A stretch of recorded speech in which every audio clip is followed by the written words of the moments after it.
Halo, kembali lagi Smarties. Jika kemarin kita sudah membahas apa itu mental health dan bahwa ada lebih dari ratusan jenis penyakit mental illness dan itu bahaya banget dong ya. Tapi bagaimana kalau kali ini kita akan sedikit membahas tentang beberapa gangguan jiwa yang sering ditemukan. Jadi setidaknya kita bisa lebih aware pada orang di sekitar kita dan biarkan saja sisa mental illness lainnya jadi bahan-bahan hafalan untuk para dokter di Indonesia. Jadi sudah pada siap belum? Sebelum kita mulai, luangkan waktu 10 detik saja untuk like video ini dan subscribe ke channel Semakin Pintar ya, karena support kalian akan sangat berarti untuk channel ini.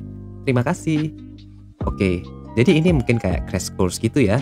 Namun yang harus diingat sebelum kita mulai bahwa yang disampaikan ini rata-rata dapat kita sebut mengalami gangguan jiwa jika gejalanya di atas 2 minggu. Oke, yang pertama, gangguan ansietas. Siapa sih yang tidak pernah merasakan cemas dalam hidupnya? Jika dikebut dosen, habis nonton film hantu, atau jika saja telat menjemput gebetan. Namun, jika berlebihan atau dalam jangka waktu yang lama, serta menetap, mungkin dapat kita katakan sebagai suatu gangguan kecemasan.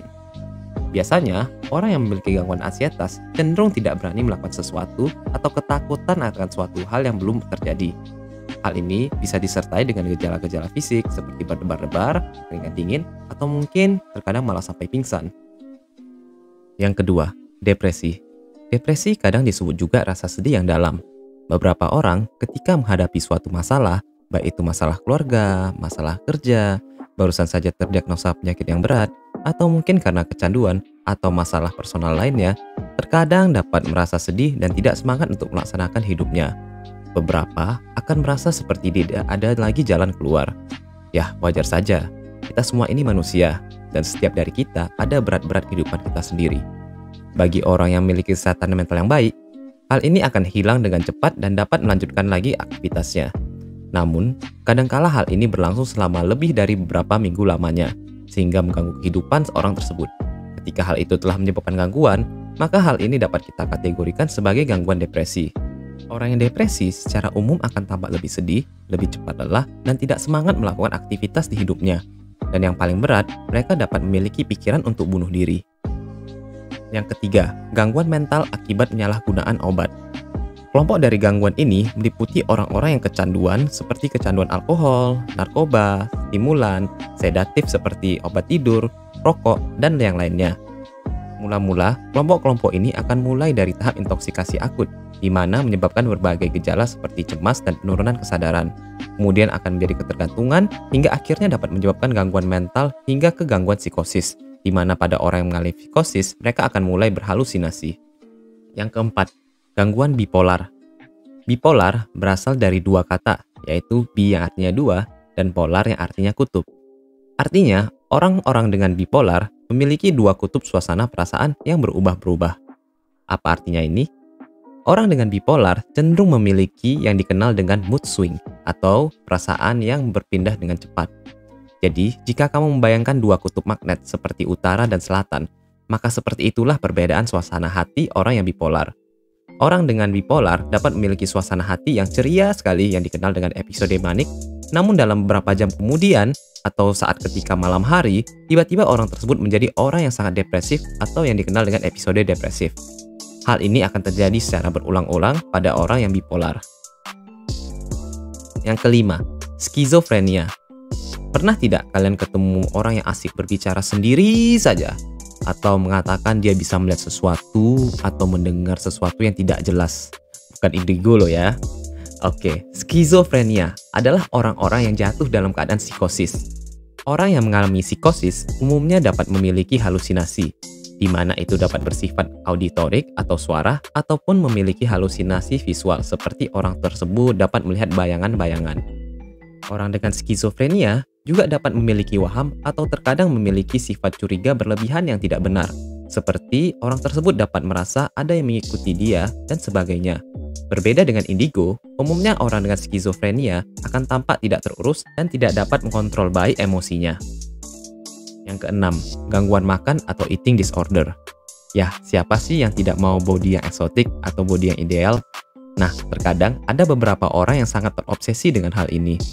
Tahukah kamu, ada beberapa orang diet sampai kurus banget namun dia masih merasa dia itu gemuk?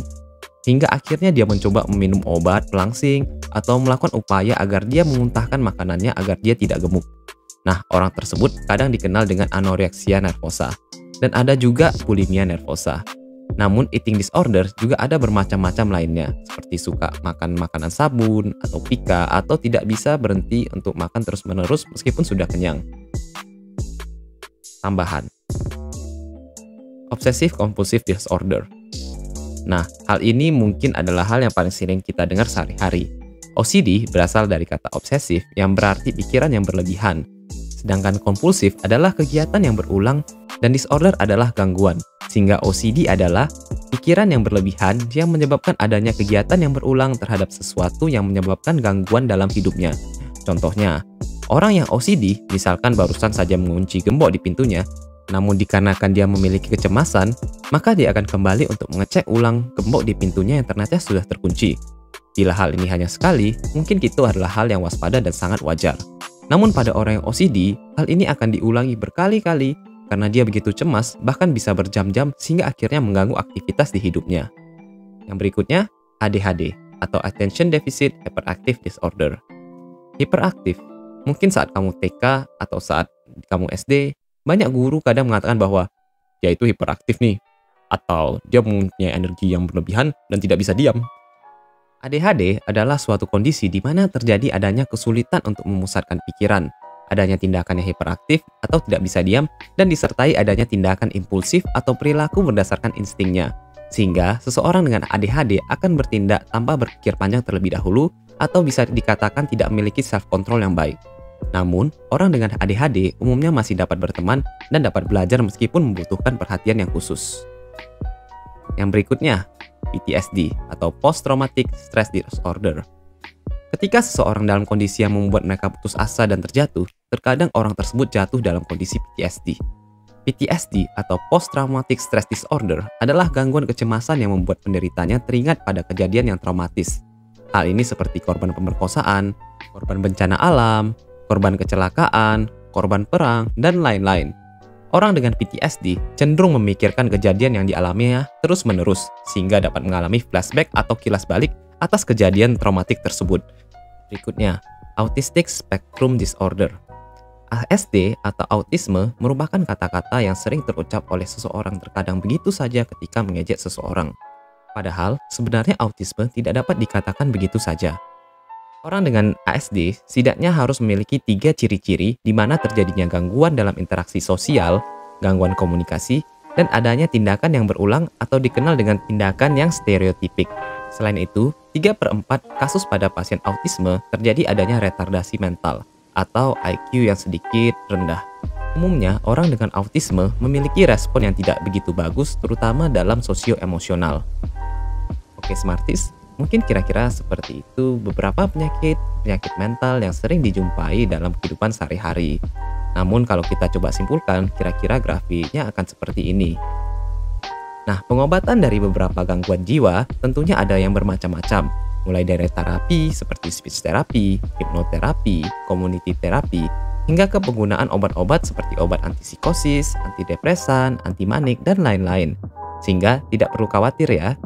Ingat, mental health adalah hak semua orang, dan tidak ada orang yang tidak berhak untuk sembuh jika merasa mengalami masalah mental di dalam tubuhnya. Bahkan BPJS kita juga sudah dapat digunakan untuk berobat untuk kesehatan jiwa loh. Jadi bagaimana Smarties? Sudah semakin pintar belum? Jika kamu setuju atau suka video ini, jangan lupa untuk like dan share video ini ke teman kalian ya. Dan subscribe ke channel Semakin Pintar untuk update video terkini, karena Semakin Pintar akan mengupdate video setiap minggunya. Thanks for watching Smarties.